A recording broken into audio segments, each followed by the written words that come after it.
Welcome back to His Ear for Music, where the culture talks and the vision behind it gets heard. I'm your host, JC Kidd, and that's my co-host, Big Age.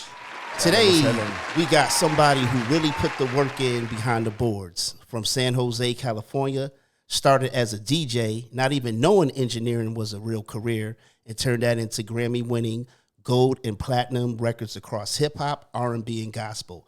And this is someone who built his name through consistency and respect in rooms that matter. Kori Anders, welcome to the show, my guy. What's going on? What up? Yeah, man. So, before we get into this interview, I want to say congratulations. You leveled up in life to marriage and fatherhood. That's real growth. So, salute to you on that. Appreciate that. So, how's it been? You know, this new chapter. It's been an adjustment. I'll say that. Okay. But it's been good. My son is the blessing of my life. So, things change. You just have a whole different perspective when you have a youngin. Is he playing with the boards? Is he? Yeah. Every opportunity he gets, he's wanting to push now. How old is he now? Buttons. He just turned 2 about 3 months ago. So. 2? Okay. Yeah. Terrible 2s, man. I got 4, bro. So I already know. I know what's going on, man. Ooh. So Kori, let's start at the beginning. San Jose, DJ first. Paint that picture for us. So, painting it. I mean, my favorite movie of all time is Juice. Okay. And so in watching that, I really resonated with the character Q. Yeah. DJ GQ. Right. And so Omar, I'd always been fascinated by turntables, just watching how people can manipulate records and just watching how music shaped crowds, how it moved people and all that. And so that's where I got my inspiration, and then it was just about jacking my dad's old realistic mixer. And same shit, bro. I had a friend that his pops had a turntable, so I grabbed one turntable from him. I had another friend that he gave me a turntable. Okay. And just slowly started just learning how to DJ. Yeah, that's dope. So at what point did music go from hobby to obsession? It's always been an obsession, but I'll say, you talking about as far as my career is concerned, or? No, and when did you realize, okay, I'm obsessed with this? This is not just a hobby. I really want to tap into this. I think this whole music thing. Yeah, I think I was probably, I would say I was in high school, and I would say what it was I worked at a flower and gift shop throughout middle school and high school. Right. And all the money that I would make from that, I was down at the record store buying records or just anything related to music. That's where my money was going. So I wasn't, I wasn't buying Jordans. I wasn't buying none of that. You would see, I was just building up my arsenal of crates of music. Facts. So let me ask you this, man. So how's life been treating you, during this new chapter of life? How's it been going? How's everything going? It's been outside of music. It's been going great. I mean, I got married. I have a son. And you adjust your life because for so long, it's been, you grind, and y'all are familiar with the studio culture, the hustle culture. If you're not spending 18 hours in the studio, you're not doing nothing. Facts, man. So that's true. That shifted to where now I work smarter and not harder. You got to balance. Yeah, you got to balance. And I just look at the greatest gift I can give anybody is my time. Facts. And so I'll be damned if I sit here and give my time to something else when I have a wife and a child that I need to give. Everything changes, bro. Once you have that kid, man, everything changed. I mean, do you miss it though?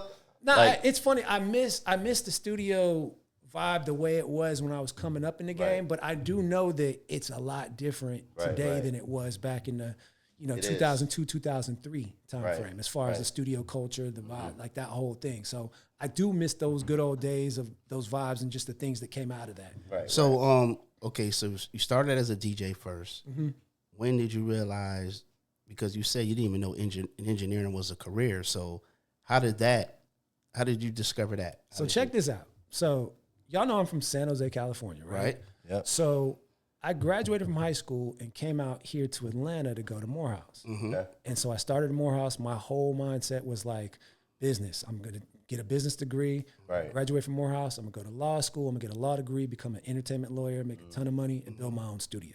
Right. So you were already doing music. No, I mean, during that. Outside of DJing, I was just DJing. But during that time when I started Morehouse, I didn't know engineering or anything like that. The science of it all, yeah. And so while I was at Morehouse, my junior year, I landed an internship with Dallas Austin. Dallas Austin at the time had a record label called I think it was Rowdy Records. Rowdy Records. Rowdy. And was that DARP Studios? It was at DARP Studios. So Right, the okay. studio, the way it was he had the studio building, and then right behind it he had an office, the Right. label side. Okay. And so I interned on the label side. And shout out to Julian Wright, who's actually a good friend now, who actually got me the intern. I was working up under him. Right. And so while I was interning up there, I would have to, run between the office and the studio. Right. And so one of these days that I had to go to the studio to pick up some documents or whatnot. I bump into Leslie Brathwaite. Shout out to Big Les. Yeah. Shout out to Leslie. I walk into the A room at DARP, and he was in there doing something, and we just struck up a conversation. Like when you first walk into DARP, you see this big old. It's not there anymore. I mean, but you see this big old poster. It's like it says "Get In," and you see a picture of Leslie sitting on a pool table with Carlton Lynn, who's another well-known engineer. Right. Now, I see that walking into the studio, not really, noticing anything, but then when I meet him, I'm like, oh, well, what do you do? And he told me about engineering and told me about what it was, and I was like, huh. Right. So you mean there's a job that I can have in the studio on the technical but creative side And make some money. and make some money, and my money is not contingent upon if that record sells one record or sells 20 million records. Right. And I said, and this was my junior year in Morehouse. That's dope. And so, yeah, me and Leslie got cool, and I, continued to intern still on the business side because I'm Right. still business minded. So you were looking at the longevity. Yeah, of it, like, but I my eyes were open to Right. like, oh, this is something that I could do because in my mind was just okay. You're going to do the traditional route. Right. get a lot of Right. Do you think that gave you like a leg up in music, having that business background, coming from that and studying that for, those years? Absolutely. Because I mean, even like with that, even when I discovered it, I still finished Morehouse with a business degree, a finance degree. Nice. I moved to Chicago. Was literally nice. literally a month away from starting law school. And it was like August of 2002, and I was supposed to start law school in September. Right. And I was just miserable. I was just like, this is just not it, Right. And so I called Full Sail, and Full Sail's this. Oh school shit, you went to Full Sail. Yeah, the Okay. school down in Orlando. And I Yep. called them and just asked them about how can I get in? And they were like, well, we got a class starting in October. Right. Just send down your transcripts and everything, and we'll see what we can do. Right, and right. literally a month before I started law school, I packed up a U-Haul and drove down to Orlando and started Full Sail. Started school. That's dope, man. That's what's up, bro. Do you think being a DJ first gave you a competitive advantage, like once you got behind the boards? I think so. I think because it gave me perspective on understanding music as an entity for feeling. Okay. And I think that, in our world of engineers now, fast forward, it's a very technical field. Right. But if you let that technical outweigh the feel of music, it could really Yeah. be detrimental to the music because Facts, bro. I can technically correct something, but if it loses its feel, then what's Right. the point? And Right. so that's the longer thing. they gotta wait, the more feel it loses too, Yeah. bro. Being an engineer, bro, you got that Yeah. time is fucking precious, bro. Like facts. Absolutely. And so the DJing aspect always kept me grounded in, leading with feel first. In the technical aspect, you just fill in the gaps. You still remember like that first feeling you got stepping into like a professional studio the Yep. first time? Like, was it intimidating? Like, do you still, is that similar to the first time you should remember that feeling, like being in a professional studio, $1 million equipment and shit like that? Like, Yeah, no, I mean, the first time I stepped into a professional studio was at DARP. Right. When I met Leslie. And so I had seen, you see back then, you see all these pictures of like these studios and the big console, and it just looks like a big old spaceship.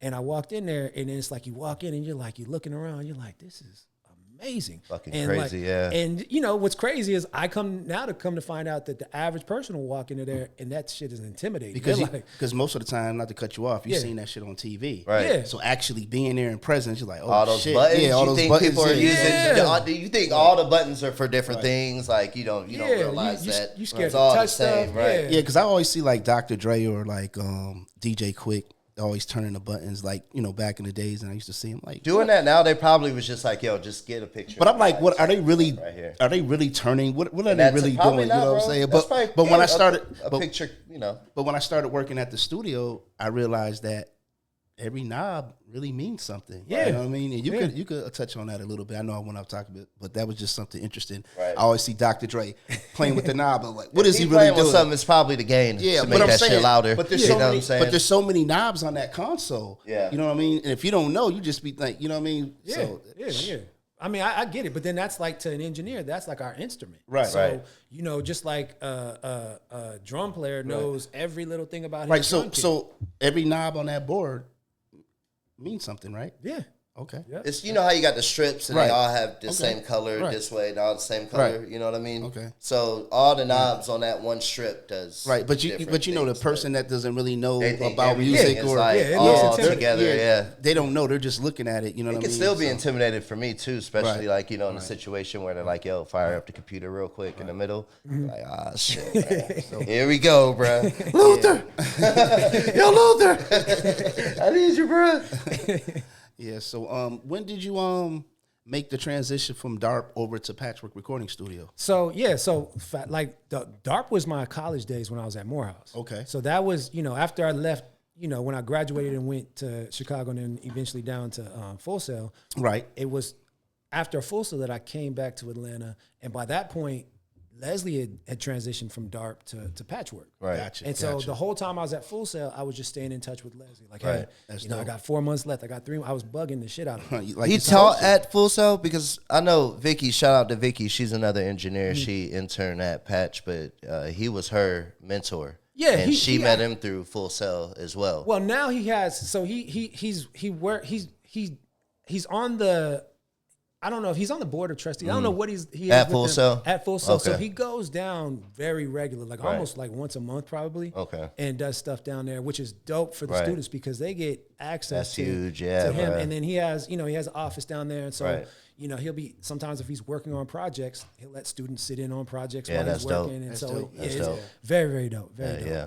But when I was going to Full Sail, he wasn't working down there. He was knee deep here in Atlanta. music, Yeah. okay, Yeah, he was, okay. and in that period, Teaching probably hadn't even crossed his mind at that I mean, point but in time. this was like the in our eras we call it the cash money days. And Yeah. so for him, that was like 2002, 2003 is Right. the era that I'm talking about. So he was, I mean, knee deep in Yeah, just mixing every day of the week. Right. I you know, I had a chance to work with you at Patchwerk, a lot of late night sessions. And one thing that I always took from you is that you were always punctual, always on time, always early, and you were always serious. You know what I mean? Like you didn't let nothing distract you. Yeah. I mean, it could be a ton of coming, baddies coming in, and Kori Always. right at that board, assistant for, setting Tunnel up for vision, Leslie. bro. You gotta be. You so gotta be. he was always serious. So I always Yeah. took that, and I like that, man. So I definitely had to It's still like that too, because Oh, I yeah. came at the end of an era up Yeah. there at Patch. You see what I'm saying? Yeah. We're all the old school, and still like you looking at, bro. He just always serious, yeah, man. I mean, Didn't it's not just play, fucking man. around with any Nah. of the extra Nah. curricular activities. You know I'm what I'm one of saying? those guys. There's a time and place for everything, and I Right. look at the studio as like a sacred place for me. Right. Like, Right. you walk in there, you Gotta check lock in, everything bro. out the door, and like this is because it's like it's hallowed ground for me. Because I Right. look at it like I get to walk into a facility Right. and do things that I absolutely love to do. And Get paid to do it. Right. The vast majority of people in this world don't get that. Don't so get it. there's no way that I'm Facts, gonna sit bruh. there and get That's real any shit, bruh. inkling of That's real shit. take that for granted. And you Right. sitting behind a legend. I call him a legend, Yeah. Mr. Leslie Brathwaite. yeah. You just watching him, Learning. you can't help but get Yeah. Yeah. some of Absolutely. his skills, some of his talent. Yeah, I mean, Because you're right behind him watching him day and night, and I was there. I'm like, okay. Yeah. So at Patch, you had to start assisting, right? Like it wasn't Yeah. like it is now. So what was that like? You know what I'm saying? Back when you were assisting, like your day to day. assistant, like know. the wild thing now, and I know it's different. I don't know how it Day-to-day is life. today. Yeah, it's real But different. like the assistants actually damn near had to know the rooms better than the engineers because we had to troubleshoot any and everything. Like an engineer would come in. Like I didn't just assist Leslie. Like Leslie was always there the majority of the time, but times when he would take breaks and he would like someone else would have the room, Right. I'd have to assist them. And Right. so being able to like walk in the room and you're like assisting another engineer and their Right. setup is totally different than So Leslie. it's sitting in with just it's- one. Yeah, it's a common like so assisting meant like in the mixing realm, it meant like essentially like I was setting up the room for how the mixer wanted the room set up for getting everything patched in, everything patched in with Leslie. Pro Tools loaded up.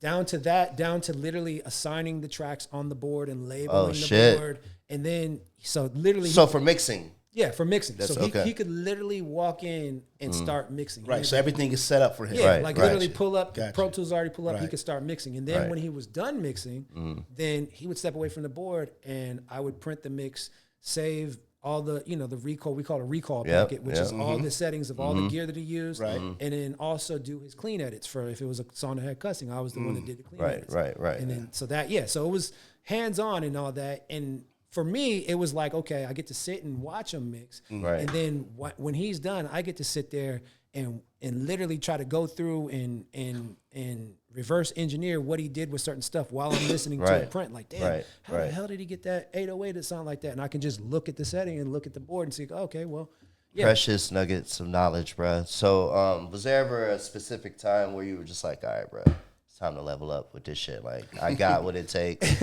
You know what I mean? Like, I'm ready to really make. Because Kori, you kind of quiet. You quiet, but the quiet ones. They are the ones you gotta look out for. The quiet ones are loud too. Yeah, I mean, I was one that like I trusted the process. Right. And one thing, Leslie's biggest advice to me from the jump was like, don't rush anything when it comes to this. Gotcha. And so throughout, like, I don't know how it is at Patchwerk now, but it was like you start out as an assistant. Right. I mean, start out as an intern. And then once you've proven yourself, then you become an assistant. Okay. And then once you've proven so yourself that it was an extra step. Yeah. It seems like. Yeah. And then you got put in the chair as a tracking engineer. And then only, it wasn't like you took a test and become a mixing engineer. It was just like you naturally evolved into it if that was in the cards for you. Mixing is not in the cards for everybody. Right. And so one thing that Leslie taught me was like, be patient with that, because if you try to mix before you're ready to mix and you give someone a bad mix, that's your reputation. Patience is a virtue. So now it seems almost like, because everybody wants to do music now, recording is like such a big need in the music industry because everybody you meet damn near is making music. You see what I'm saying? So maybe back then probably, you could focus more on mixing. Yeah, I mean, but some you can, but some people wanted to rush it. Right, and I said with that because like there were times like coming up, like now everyone can have Pro Tools at their house. Everybody. When I was coming up. With YouTube. Yeah. With YouTube. So you got to think back in 2002, 2003, if you didn't have 30 grand, you couldn't buy your own Pro Tools rig. Like that was 30 grand, like to buy because you had to buy the interface and you had to buy the software. So that wasn't the average. That was the only way you would be able to. Yeah. So the average person didn't have access to be able to get their Pro Tools chops up on their own. Bro. And so the only time you learned was at the studio. Right. And so naturally, like in tracking, like I remember when I got thrown in the fire. That put you so far ahead of the game, bro. Yeah. Doing that shit. Yeah. But you get thrown in the fire back then because you don't have access to practice like you do nowadays. And so now it's like you sink or swim. Yeah. There wasn't as many chances, it seems like. You only had a couple of them. Yeah, exactly. Yeah, so what lessons did being around high level artists teach you early? It taught me that engineering is 10% technical skills, 90% people skills. Facts. Bro, I'm telling you right now, that's so 10 years ago, I wouldn't have understood what you mean by that. But say that again. Engineering is 10% technical skills, 90% people skills. What I mean by that is artists by nature, a lot of times are very, very insecure and self-conscious. And so especially when I was in a tracking engineer in my recording phase of my career, half the battle was, have to know all the technical stuff. Right. But more importantly, you had to make that artist once that's good, you got to let it flow. Yeah, you got to make you got to make them as comfortable as possible to extract the best possible performance out of them. Right. And you also, definitely got to be personable. Yeah, for sure. yeah. And I mean, and one of those things, like, I remember one time I was recording T-Boz from TLC. Okay. And we're sitting there, and it's just me and her in the room, and she's in the booth. And I'm recording her, and she just got done with this perfect take, right? Right. My dumb ass, I don't know what happened to this day, but I deleted the shit, right? Right. And so she was like, man, play that back. I want to hear it, right? And so I'm sitting there, like, in this split second. That's one of the biggest no-nos ever. In this split second, it's like, okay, I can come clean and tell her that I lost her take, or this is what I end up doing. I hit the button, talk back. Oh, you can get it better, and hit play and just went rogue, you know, and the psychology behind that happens. It's going to happen at some point. The psychology behind that is, okay, had I stopped her and said, hey, I just deleted this recording. Right. Now she now becomes she now becomes scared that I'm incompetent at what I do. So then now she's thinking about that and not thinking about what she's actually got to be here to do. But by you telling her do it again, she trusted your instincts. Right. And she didn't know anything until we laugh about it now, but like she didn't know anything in that moment. That was smart for sure. That was smart. But that's something. That's what I said. That 10% technical, 90% people skill. Shout out to T-Boz and little TLC. Empathy gets you a long way, bro. Always, bro. Always. So, Kori, you eventually won a Grammy for your work on Still by BeBe and CeCe Winans. What did that moment mean to you personally? To be honest, and I don't want to sound like I'm not. Nah, talk your shit. But so what it was is this is a scenario of right place, right time, right scenario. Right. And on that particular project, I happened to be the engineer that got called to the studio to record some backgrounds on one of the songs that ended up on the album that won a Grammy. Right. Yep. Right. And so for me, everyone's like, oh, you gotta, you won a Grammy. Yeah, I did. But for me, the type of person that I am, I don't feel like I earned it because it wasn't like, I didn't feel like I was really a part of that. I just happened to be the guy that they called that day to record some backgrounds. Right. And so while I'm honored to have that under my belt, it doesn't hit the same as like if I would have won a Grammy with like Gucci. That's being humble, but at the same time, without that call. You're right. You know what I'm saying? So I still look at it. Oh, you took a part of something special. You earned it to music. Me. You earned it. But I get what you're saying. You weren't physically. Looking back now, do you think would you be a little easier on yourself, or like if you could go back now into that moment and maybe enjoy it a little more? Yeah, I mean, because I enjoyed all the moment. Like, it was actually a dope moment because I'm sitting. I remember the session vividly. I remember the background singers coming in and this one particular gentleman, I can't remember his name, but you close your eyes and he sounded just like Luther Vandross. Right. And I'm just like, it was an amazing. Did Luther already passed by? Yeah. Oh yeah, he had already passed. So it was an amazing experience. Right. And I'm not taking anything away from that. I'm just saying that in terms. I see what you mean, though. Yeah, I see what you mean. So did that win shift your confidence internally? It let me know. It was like an affirmation for me. It let me know that I'm in the right place. I'm on the right track. And just, not that I needed to say something to keep me to tell me to keep going. It was one of those things that was like, okay, this is exactly what I'm supposed to do. Because that's what I see what you're saying, because I'm an engineer and I get it, but even then, like, people are probably like, yo. Yeah, oh yeah, and naturally, and that's the thing. Because I've been nominated, but I see what you're saying on that, though. But that's as an engineer, like us, like, that's like, even with my Beyonce, I'm like, come on, baby. But that's what you're in it for, though. A song on the album,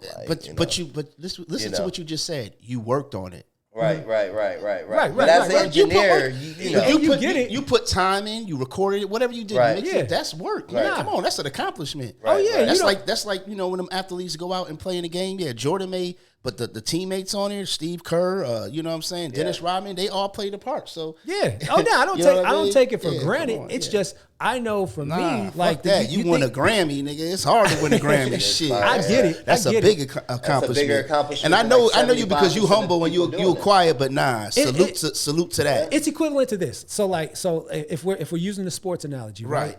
It's like, okay, if I'm playing for the Green Bay Packers, right? And why you pick them? I was fucking with you. Mid-season, I get traded to, I don't know. Let's just say who won the Super Bowl this year? Seattle. I get traded to Seattle, right? Yeah. And I ride the bench for the rest of the season with Seattle. And then I knew exactly where he was going with that, bro. So check it out. I know those feelings. I had the same feelings, check it out. Bro. Let me get this out. Let me get this off. So I ride the bench for the remainder of the season. They end up making it to the Super Bowl. Right. The guy that I'm backing up gets hurt in the last play of the Super Bowl, and I just have to go in for them to take a knee. Right. But I get a Super Bowl ring. Now, you're right. Technically, I got the ring. In my heart, I don't feel like I earned it. You get a starter. Nah, you get a ring for sitting on a bench. I don't give a fuck.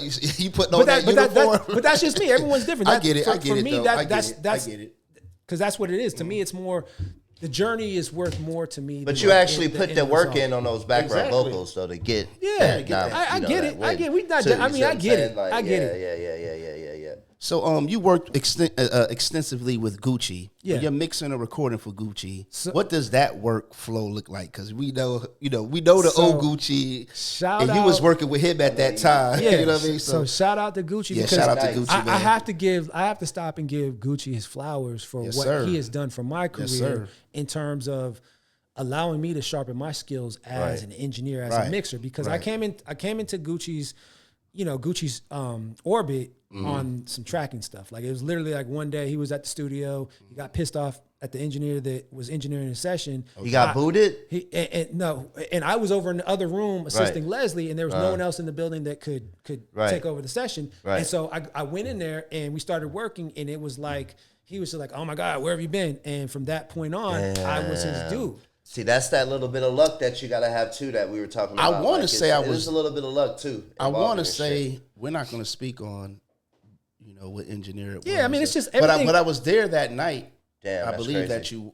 Yeah, that you went over there. And looking back now, it boils down to it. Just it's not that engineer was a bad engineer. It's just everyone has their fit. Well, it's a vibe. It's a vibe. Yeah, it's a vibe. You know what I'm saying? And that was one of those things. And so throughout that time where I was tracking with Gucci, you all have heard the stories of like him recording 8, 9, 10, 11, 12 songs. I worked them nights. Yeah. And so with him, early on, I knew that like when I'm recording him, I have to be able to mix him literally while he's still in the booth. Right. Because I know when he comes out, he's going to want to hear it one time and he's going to go on to the next song. Right. And that's the only time I'm going to have a chance to listen to get the song right. Because when I bounce that and I give him that CD that he walks away with at the end of the night, he's taking that to radio, he's taking that and putting that out. Right. So it's not coming back and getting mixed, but my name is on that and the sound on that. So that's why I say shout out to him for making me the most important part of the stage, I feel like. And then like he trusts you and y'all build that relationship. Yeah. Now every record he gets at that time, whatever, I gotta go to Kori. Yeah. Because he trusts you. Trust and then just, he don't even have to be there. You can send him, Yeah, and that's how we've been working. That's how we've been working, right. Recently is like, none of us are in the same place. Right. I do miss those days somewhat of just that synergy. But like with them Gucci sessions, you never know who was gonna show up. It'd be like 50 people in the room. Right. And one of the things funny, I came across a couple of old YouTube videos of him, of us working, and I was like, damn, how did I sit there and focus with all of this and stuff then you're probably right in all the videos. You're probably just like this. Yeah, like I said, locked the fuck like in. I said, tunnel vision. Yeah. You know what I'm saying? You locked in. You came. You know what your job is. You're not. You're not distracted by the extra things. Right. You know what I'm saying? So from a technical standpoint, what makes his vocals so special? Like, you know what I'm saying? Like, what did he do, man, that just made his vocals stand out? Cut through that mix. What's the secret sauce? I mean, with Gucci, I mean, he naturally has a very nasally, almost muffled type voice. Yep, gotcha. And so, it was a lot of EQing, a lot of compression just to get it so that it's still his voice, but it's able to fit in the realm of music and cut through so people can hear and understand what he's saying. So it's in like a weird frequency, like it's his just sweet different spots. It's different frequencies that you have to cut out, other frequencies that you have to boost. I mean, it's a whole little thing. There's no real secret sauce to it. And, but it's one of those things that it takes some fine tuning to find that little pocket. How would you describe your mixing style? Do you want to give that away? One thing. I'm one of those engineers that I am an open book. Like if you had a question about how I got this sound or that sound, I'll tell you. I don't have any secrets because you don't be gatekeeping and shit. Nah, because I look at it like I can't mix every record, but I want every record to sound amazing. Nothing pisses me off more than you love music. Yeah, so you love music. At the end of the day, that's why you're here. Right, and nothing pisses me off more when I hear an amazing song that sounds shitty. Right. So who am I to keep? If I can help this next engineer over here, with his sound or give him some tools that help him make his music sound good, he might mix the next huge song. So are you feels first, surgical second, or surgical first, feels second? Feels, then surgical. Oh, okay. Yeah, okay. so for me, surgical with that shit. Yeah, for me, it's about, okay, I need this record to feel how it was intended, like how the artist, the producer intended it, but I also need it to translate to be able to sound good on every system that it sounds good. So it's basically honoring the feel while, under the hood, I'm tweaking, doing all types of stuff to make it technically That is such a major important part of the whole process too, from ground zero to the songs being listened to by millions of people. You know, that is. I feel like engineers still to this day, it's just underappreciated, man. I feel the same way too. That's why I wanted you on the show because I feel like a lot of times. I don't especially tracking engineers don't get nothing still. Yeah. Like, why not? Like, if you record a banger, bro, that's being listened, like, that shit had to be recorded good. Right. Because if it was recorded like shit, you'd be able to hear it. You see what I'm saying? Like, and I to still not get no money, like, anything. No royalties, no nothing. It's crazy. What's crazy, my whole take with the tracking engineer, I look at them as a part of the record because they're in the room, in the vibe when it happens, being created. So whatever, you're a part of that creation. Right. And one thing I've heard, and I've heard this, but I heard people like Kanye give everyone a piece of a record that's in the room, even when it's created, all the way from because he recognized that energy of that person contributed that fair, some form of fair. As I was saying, I feel like you guys don't get the credit you deserve, you know what I'm saying, as being an engineer, because there's a lot of times I've heard records and before y'all touched it, it's like, then y'all got behind it, it's like, oh shit. Right.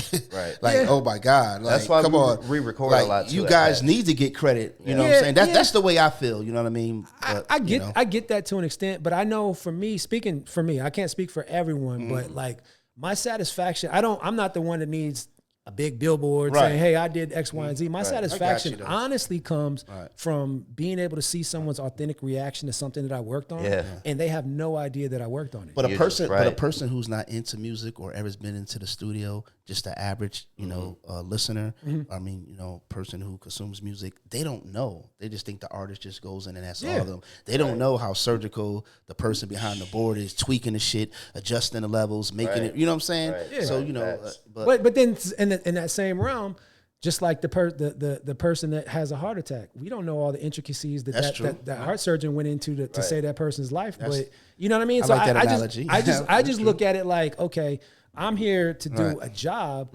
and if I wanted to be on the forefront, then I would do that. But I think most engineers appreciate being on it. Like, it's nice that I can work on stuff that touches millions of people around the world, and I can go and walk in the store and no one knows me. I don't have to deal with the hassle of being gotcha. like that. So, what's the biggest mistake independent artists make when sending vocals to get mixed?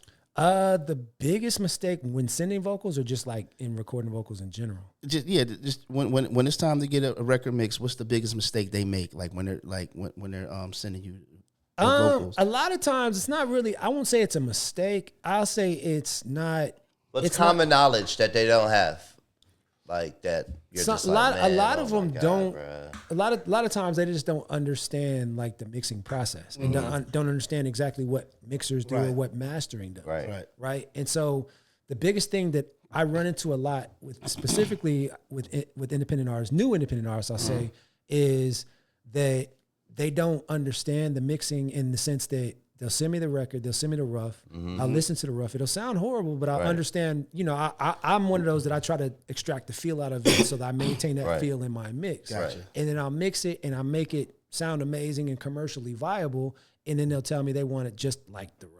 Right, that's a thing that my thing is, and I'm humble enough to ask, like, okay, well, what is it about the rough? Because I want to extract that from them so that I can understand. And a lot of times, it's literally they're in love with exactly how the rough is, even though the rough sounds. It's that shit. AI right now, man, making them think they know and what so the fuck they're doing. You know, that's the toughest part, because then I'm sitting here like, okay, well, you paid me to mix the record. I'm not giving you your money back. But I'm, as someone that's been doing this, I'm not saying this because I have an ego or anything. I'm saying this because you put that out. It's a great song it's a great song that sounds shitty because you want to put it out like that. And all I'm saying is you've been listening to that one way your whole time. And all I'm asking you to do is play that next to, let's just say, a Drake record or this record or that record. How is that stacking up? Because now if you play that in the club, the DJ's not going to play that if that sounds crappy.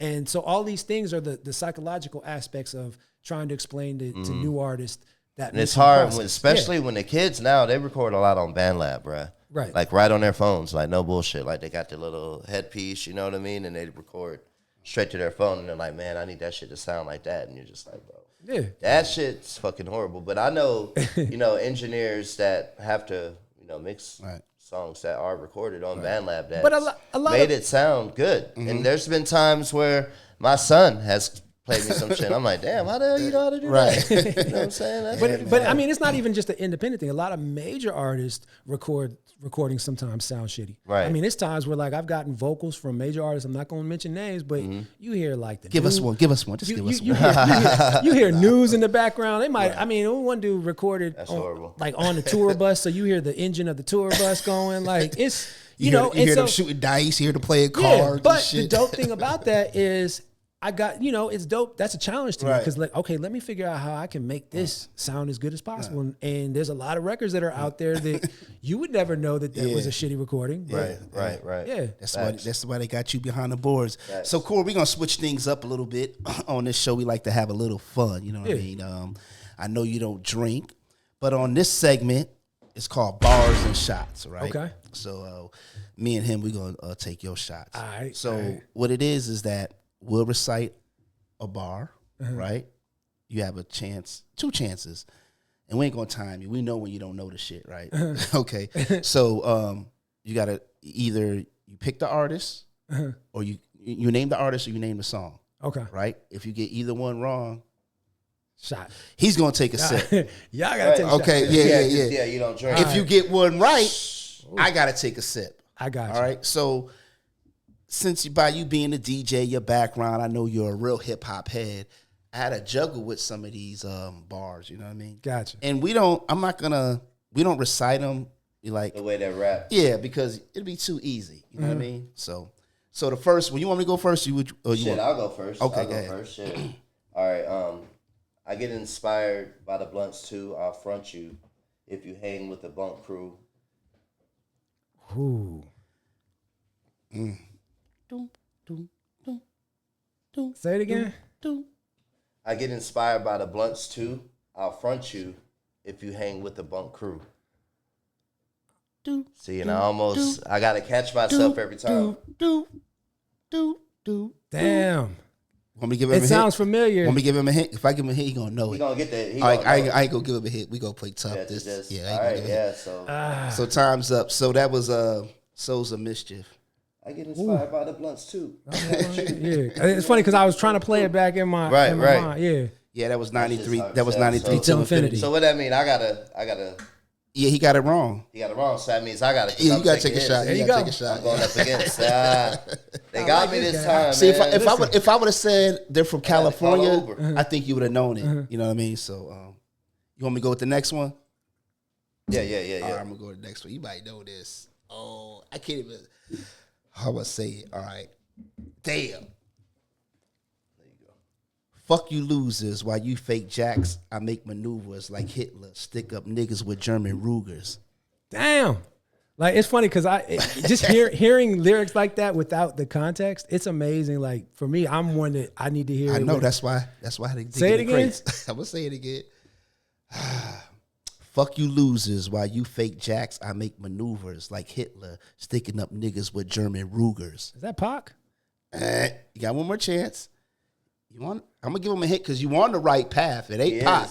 You on the right path. Like super mega. You super close. It's on a Pac's album, but it's not Pac. Oh yeah, he's gonna. Damn. Do. Say it one more time. This is 3 times. We're gonna do it for you because you deserve it. Fuck you losers while you fake jacks. I make maneuvers like Hitler, sticking up niggas with German Rugers. Damn, I know this one. I know you do. I know, like I'm sitting here, like I can hear it, and I'm trying to piece it together. Who is it? Got my mind made up. All eyes on me.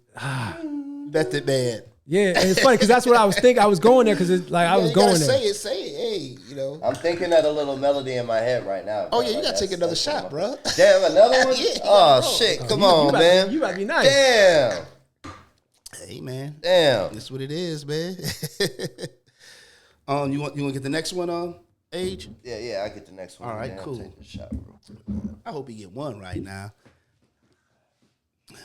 All right. We used to use umbrellas to face the bad weather, so now we travel first class to change the forecast. That's Jay. Oh, damn. I knew he was going to. Go ahead, bro. It's about damn time, bro. Shit. Jay-Z. That was too easy. That was what, Song Cry? Yup, Right, Song yes. Cry, Song Cry. You got it. Too Okay, easy. okay. You like this shit, Corey? Mm-hmm. Yeah, don't be stealing our shit too. Nah, we coming though. We got some shit. But I got one for you. All right. Damn. Woo. That shit. Okay. Damn. I think he gonna get this one too. Cause it's a classic. I'll leave it up. Now here's a funky introduction of our night. Tell your mother, tell your father, send a telegram. Fuck me running. God damn it. There you go, bro. Pour up. Damn, you didn't even let me finish it. Pour that was up. too easy. Yep, too easy. That was too easy. Because the line is just, see, that's how hip hop is, man. When we got a classic like that, he didn't even let me finish. I just said, here's a funky. I didn't know how to say it. Right, because you rapped it. You damn near rapped I mean, but it, how bro. can you? Here's a funky You introduction. caught yourself. How You nice caught I am. yourself. Yeah, But I was mean, like, how damn. could I say it? I mean, Here's should a take funky a shot. introduction. But of that- how nice You'd have I to am. like That's break a- it down. Like, now here's a funky introduction. That's how- the beauty of hip hop, man. You know what I'm saying? That's why I love hip hop. All right, so what? We got one more. Actually, hold on. We have. Was that fit? Yeah, we have one more. He One better. more? He better know this one. You got to go to that when you see it. Yep. Okay. All right, so pills in the cabinet, pounds in the den, attic full of guns, basement full of Benjamins. we trapping now? That's what we doing? That's what we doing. Yeah. Hold on. You don't know Trapping this? chickens. You don't know this? I'm pretty sure. I think I know it. Say it again. Oh, he. Pills in the cabinet, pounds in the den, attic full of guns, basement full of Benjamins. Burr. No. Who is that? No, you got one more chance. Yeah, one more chance. Say it one more You time. ain't think. Oh man, you ain't thinking right. You ain't thinking All right. right. So we giving them three, right? We giving them three. We give All him right, three. bet, 'Cause, you know, bet. All right, he all right, deserves all it. He deserves it. So pills in the cabinet, pounds in a den, attic full of guns, basement full of Benjamins. He gonna be mad at you. I want you to send this to him too. Huh? He gonna be mad at you. This is a banger right I want here. you to send it to him. I hope it's not something I recorded. I just want you to send this to Super him. duper Please send this to him. He gonna be mad at you. Time's up. Gucci man. That's First what I day said. out. Burr. That's what I said. Oh, he did. Oh, Yeah, that's why I was like, shit, what the hell? bruh. Shit. Oh, Yeah. no. I'm sitting here in my We mind. He's like, Come man, on, what the come Yeah, on. I'm sitting here shit. listening He's like, to how the the fuck man. was that not? I guess I should have said good because I'm sitting here thinking about the keys quiet that Zay ones, is playing. Yeah, So- he so did hold on. get that shit. So bruh. is that our fault because we don't know the lingo, right? Nah, It might I be. should have You know, said We Gucci. should have My known. old I ass. should've- Now I'm said thinking Gucci. like, Now I'm nah, showing. fuck Now, that. now I'm really How did showing I my. catch that? Now I'm Did really not showing my catch that age. shit, A nigga bro. 50. I should have Damn, known that. I He guess said I got Burr, it, damn, yep. but he said it so calm, Burr. I didn't say it like that. But no, he got it right. You got to take a sip, right? Yep. No, I take a sip, right? Yeah, you take a I sip. take a Yeah, sip. yeah, 'cause he got it yeah, right. yeah, Yeah, yeah. He's about to. There you go. Corey got us all fucked up There you over go. here and shit, cheating. He and did shit. I say was saying Birdo. Now, he like, did. damn. I heard him say, but I didn't. He did say Bird. Yeah, you right. That's I our old did. ass Corey. We sorry for that. Nah, man. you- we sorry hey. for that, man. I was sitting here Like- thinking like that because my other guess was going to be Jeezy, and I was like, I don't Right, remember seeing Jeezy right. saying that. You actually recorded. You recorded that, right? First day, First day out. I believe I did. If I I don't know. You know what? That was I like don't, about not 2016, that. 2016, 17? But you were still. Nah, that was before that. That was before that because I did. It was the second day. Because don't he have first day out too then? He's got one first day out the feds. I didn't record Oh, that. mama. Okay, see, that's the one That- I was thinking about. yeah. Okay. All right. Yeah. Okay. I'm tripping. Damn, Corey. Shit, that was a good one. You tricked us and shit. You done said it. Yeah, he did. Damn, Corey. When it's all said and done, what do you want the name Kori Anders to represent? Quality music, quality sound. Yeah. I like that. So, like you said, you leveled up with marriage and you have a child now. And you see how the game has shifted and changed a little bit. You know what I mean? Well, a lot. A lot. Yeah. Everybody wants to go viral. A lot of these new artists that are coming in, they don't really have representation. They're just coming to the studio, no manager. They don't have no kind of like plan. They're just going in there. At this time, is mixing still needed? Because before you chime in, because a lot of these artists that are coming in now, I'm not gonna name them or name the labels, whatever. They just coming in recording. It's done like after that. It's like shit be loud, shit be like. Shout out to Patch. Our rough mixes do be fire. I mean, the rough mixes are always fire. But what I'm saying is like this new generation of music that's being put out. It ain't gonna be fire, no, on the radio. And no. What I'm about to ask him is like, are you still?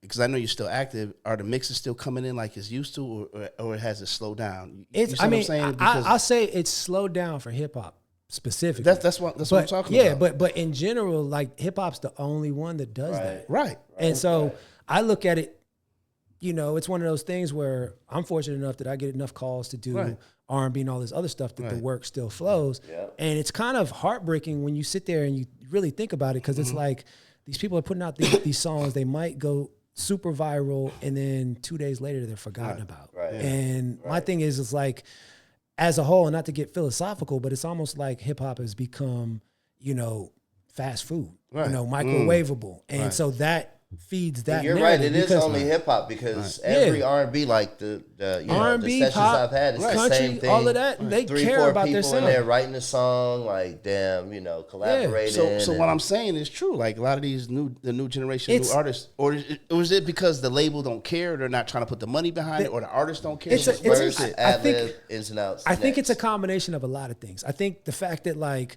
labels look at it like it's lower cost, like hip hop by default is a grimy sound anyway. Right. And so part of the appeal is that raw grime, right? I get that. But then the other aspect of it is that all the commercially successful stuff that has longevity sounds amazing. Right. So that should tell you something. Like you can correlate, okay, you got a viral hit, you got this and that, but then next year no one knows who you are. You have no legacy. Right. And that's to me is like, it's like, okay, you were successful for a split second, but you didn't do what I would have thought you should have done to maintain that and grow that. So basically, like the new generation of artists, they don't really care if their song get mixed because they go viral. They want to get in, on the internet. You know what I mean? Because in order to compete against the Futures, because he's getting his shit mixed, in order to compete against the J. Cole's, because he's getting his shit mixed and mastered, in order to compete against T.I., because he's getting his shit mixed and mastered. That's why there's only a few on the radio. The new generation, they're not caring because they're not trying to get their shit on the radio. Because they go viral alone on Spotify. Yeah. And that's a whole business model. I mean, you look at YoungBoy. Right, that's what I'm saying. I love his music. Right. His music is raw and authentic like a mug. Right. I love it. To me, he's the new generation Tupac. To me, that man's like a. He's like almost 100 million off this last tour, bro. Right, so that's a business model. He's like Elvis, man. He's like, he has a huge Kids cult. are absolutely insane about him too, bro. It's like that's what I'm saying. Cult. His work ethic is incredible. He's like the Black Elvis, man. You see him defend him online on Instagram, bro. They take you out. They come after your kids. Like they don't play around about being a young boy, bro. So Kori, I know you don't like to brag or boast, so you humble and you quiet, but fuck that. I know you. You know what I'm saying? I seen you work. For the listeners and the viewers that don't know your catalog or know the records that you actually mixed or behind, can you give them, some records and let the viewers know? Because give us like a good 6. I always draw a blank. Give us a good 6. Good 6 records. Good 6 records that I mixed. That's big and that people may not know that you was a part of, that you actually went in. Okay. I'll say I Get the Bag for Gucci. Ooh. Mix that. I Get the Bag. Ooh. That was my shit. That's one. Classic. That's good. With the Migos, right? Yes. Yeah. That was that. That shit was so fucking hard, bro. Yeah. I'll tell you this. I got my first. You mixed that? I mixed that. Yeah. That shit hit so hard. That kind of like, I'm not gonna lie, because I think Offset just had got out of prison or something at that time. That was 2000. Gucci had just got. Gucci and Offset 2017, 2016, 2017. But I'm saying, I would say that record right there kind of that put them on a. They was already, and it showed that Gucci still got it too, right? Yeah, because he was already. But the sound of that, in his 40s, I think, in that phase of his life too, bro. And to drop a banger like that was just crazy, bro. Okay, so that's one. That's one. Okay. A record I owe from Sierra featuring Ludacris. I recorded that. I recorded Ludacris. So the funny thing with that, that's 2. That was back in my assisting Leslie days. Yeah. Damn. That's crazy, bro. Trying to blank, man. Those are 2. Come on, you got them. Dig in that shit. bro. You got them. That's 2. I always draw a blank with this. You mixed, recorded, whatever that's a big record that's out that they don't know that you had your engineering skills on it. Recent record is. It ain't got to be recent. It could be old too. No, this was pretty big. Some pretty big Okay. records. Trying to think. He got so many. Look at him. I did Atmos mixes for That's Megan 3. Thee Stallion's Cobra. Ooh, that's 4. Dolby Atmos. Dolby Atmos. These are big now. That's a whole different realm. These ain't no little records. These are big records, That shit charting just made me nervous records, thinking about mixing. Billboard records. Yeah, That's what I'm talking about. That's 4. We need 2 more, Corey. Damn. I ain't gonna help you this time. You got to dig in the crates. Nah, I mean, I can go. And go back. I can go back to Go back. Whatever the people don't go know. crazy. Ooh, Jeezy and Jay-Z. damn. Oh. Come on. That was another assistant. That 101? was another assistant credit. Yeah. Oh man. What was that? 995? That was, I mean, he recorded. Abram? Nico actually recorded it in 905. Leslie Shout out mixed it to in Nico, 9000. my nigga. Nico, yeah. I met Nico. Worked with him a few CKP. times, bro. Yeah. Yep. Yeah. So look, So that's man. 5. That's 5. We got we hold still on on. another No, that's okay, 5. yeah, my bad. Come on. Come on. Not bad. Now, I said 6, right? Yeah. He gave us 5. Give us the, you know, there's a war going on right now. Give us that missile. Give us that one that we would never even known that you was part of outside the box. Because assistant engineer, that's the same shit. You in the room. Shit. I mean, I don't know, because I don't be looking at these like missiles. They Come all like on, just man. music to me, man. So the viewers don't know. Yeah. We already. A lot of them like, we damn, know I you do won the anything to be Grammy in for the room. BeBe CeCe Winans. Give us one that. Shit, give us a Gucci one. Give us one Those that are we don't legends, know. too. Something that we just don't know that you was a part of. That's what I'm trying to, you know what I mean? I got you.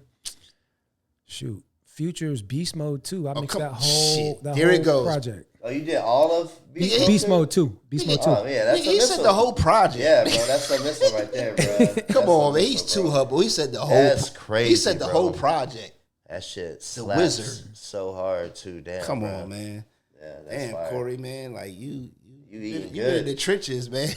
Yeah, I mean, bro. I love what I do. Nah, that's That's dope, the man. that's the joy I get out of it. That's dope. So you man. think you ever gonna just like, dust off the boots, bro, and hop back into music? Like, are you giving yourself like, okay, maybe when he starts school, you know what I mean, and wifey, He's still doing a lot music. of time I free still- time. I still- I'm talking like 100% though, like, man, I'm you gonna talking get about back lock- in these studios, like, Nah, I mean, or is that chapter just closed? Like, Nah, you've see, already, Corey. Not to cut you off, Corey do a lot of shit from home.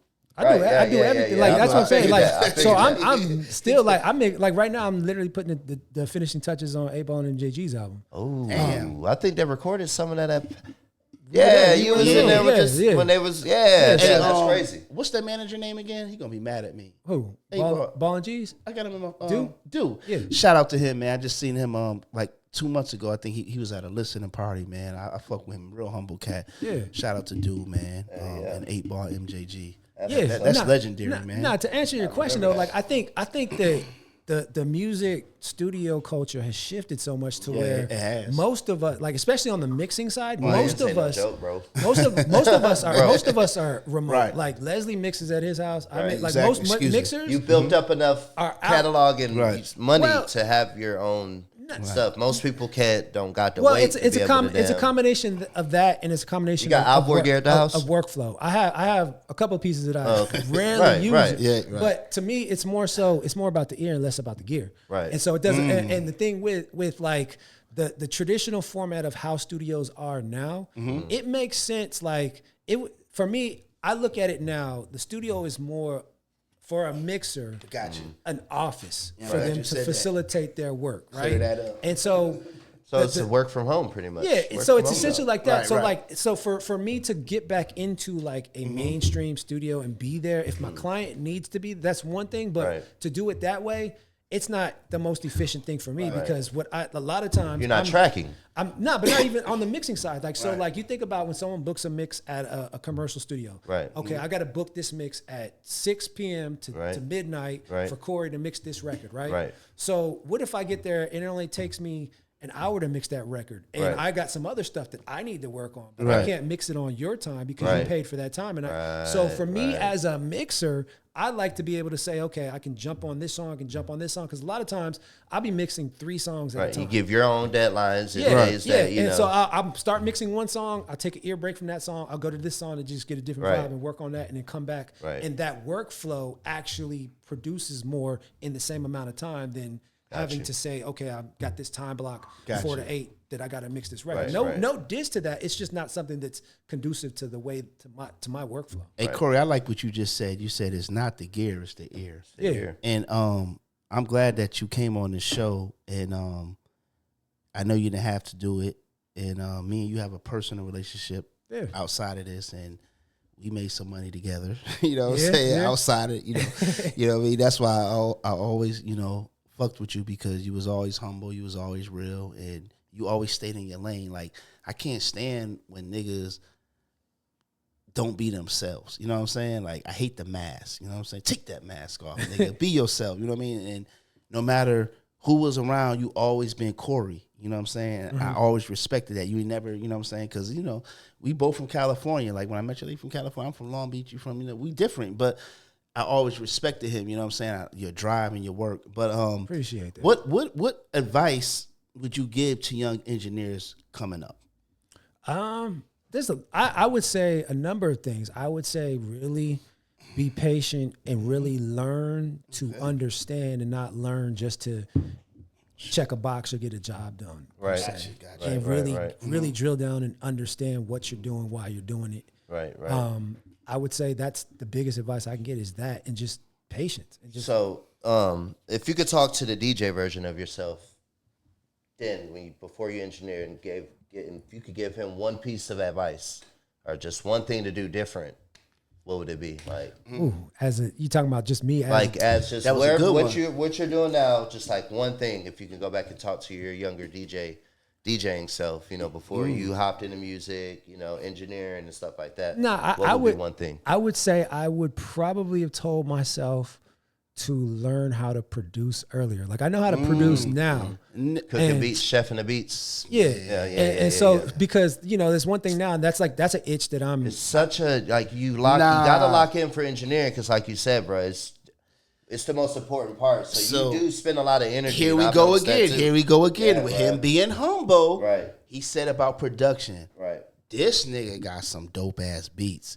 See, the thing is that his beats cater to a more of like a East Coast rapper. Right. I don't want to say a backpack rapper, but what substance? He's not making that average trap. I heard this 80s babies. Nigga, I heard I'm a beathead, nigga. His ear for music. I heard this shit. You got some shit. But I feel like if you stop playing with it, nigga, you need to be. I feel like you and Gucci, you should challenge. I got one with Gucci. You got one? So and he put it out yet? He put it out. What did he promote it? It was on his last album. It was a song with him and Dolph. Oh, I gotta hear that shit. Yeah, it's called Thank Me. Thank Me? Oh, yeah. Okay. I gotta go back to that. That's crazy. You did that? Yeah. I did that. See what I'm saying? Right. Come on, man. So I guess I see what you're saying now, because you're like, damn, look at this, what I'm doing now. But either after he starting got dope late, ass. I heard his beats. If he would have focused earlier, bro, like you have. If I would have came in the game like knowing, because like I said, when I started engineering, like literally, like my first day in Patchwerk, I did, even though I went to Full Sail, I didn't fully understand how producers produced. I didn't understand, and that was at a time, now everything is just in the computer, but this is when you had MPs and all these things, and you're tracking out beats and stuff. And so my first FL wasn't popping in. It wasn't FL wasn't really. No, you had to know how to work the SP12 or the MPC 2000 or 3000. That Akai 2000. But the dope thing about that process is me coming up in a place like Patchwerk, I got to be in the room watching all these greats create. Like, I got to sit there and watch Jazzy Faye, Manny Fresh, David Banner, Drummer Boy, Zaytoven, all make beats. And that shit was so fascinating for me, because this is coming from somebody that would hear this stuff like growing up and thinking, oh, this is amazing, and never really knew how it was actually done, how this was done. And to sit and watch a song be made from scratch, like you walk in the room and there's nothing, and then they walk out the end of the night and there's a full song done that they didn't know it was going to be done before. That shit is that's not normal, and it's hard too. And that's another thing, you know, being an engineer for as long as I've been doing it, like it's almost like hitting a lottery, like making it in music. It's not as easy, like, and I know because like I work with hundreds of underground artists. You know what I mean? And I just see the love and the passion that goes into it. It's hard as hell. It's hard as hell to make a song that reaches millions of people. It's almost like you got to have some kind of like alien DNA. Like it's something that cause everybody wants to do it. Right. Everybody wants to do it, bro. Everybody wants, but like to make a song, like, you know, Luther Never Too Much or some shit. Like, you feel me? Like can you imagine being in a room when Beat It was being made? Ooh, come on. I wonder if they're all thinking in that moment, like, man, this song is gonna be hot for the next fucking 100 years in that moment. Like, so Kori, man, I just want to thank you for being a man of your word, which I knew you were, and I just want to thank you for dropping the gems, educating us about the mixing and, you know, engineering, and letting the people know who you are, because, you know, I've been around you for years and I know your catalog. You were just being humble. He got some shit, you know what I'm saying? So tell the viewers where they can find you at, if they because, you know, there's a lot of artists out there that you know, there's some artists out there that still want their records mixed. So let them know where they can follow you at, where they can find you. Just give all your personal shit. I mean, the best way to reach me is through my Instagram, which is at Mixed by Kori. That's Mixed by Kori. Okay. And that's the best way. Just reach out. If you have questions. Like, it's funny because I get a lot of DMs where I get artists, and I love responding, because I get a lot of artists that be like, I've seen your work and I want to work with you. And then I'll be like, well, just send me some stuff. Let me hear what you're working with just to see. And a lot of times they're so enamored, like, just tell me where I can do this and that. And even if they don't have the budget for me, I point them in the right direction. Like, hey, man, this actually is pretty good. You just need to tweak X, Y, and Z. I love that. You heard him. Even if the budget ain't right, he's still going to listen. You know what I'm saying? So I just want to thank y'all for tapping into another episode of His Ear for Music. Shout out to our producer, Chubby Keys over there. He got the new backdrop and shit. Got us looking right and shit. Big Age don't like his ears. But Age, your ears are right, man. Hold on. Your ears come down a little bit. Nah, you good, but that's your picture. But listen, we like to have fun on this show, you know what I'm saying? Very informative, you know what I'm saying? We're going to keep bringing y'all that real shit. His Ear for Music. Y'all tap in. Yeah. Chill. Appreciate it.